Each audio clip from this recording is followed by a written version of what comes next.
Hi, my name is Daniel Paris and I'm a 3DU technician here at Technology Commons at Western. Come join me as we check out some 3D printers as well as our 3DU makerspace at the Technology Commons.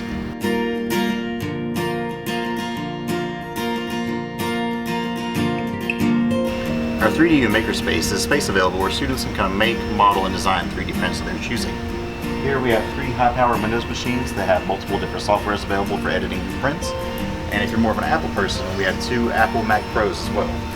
As far as the printers themselves go, we have 2 MakerGear M.2s here. These are standard definition PLA printers and they can print about any design you can throw at it. In addition to those MakerGears, we have 2 Dremel 3D45s. The Dremels are interesting because they have remote printing, so you can remotely submit a print from anywhere. And last but not least, we have the Form 2 resin printer. Resin is different from PLA because you get a more smaller yet much more detailed print. And come to think of it now, we just finished a print here. Alright, you're all set. Sweet, thanks. You're welcome. You have a good day. You too. For more information on 3D printing, feel free to visit us at 3du.wcu.edu.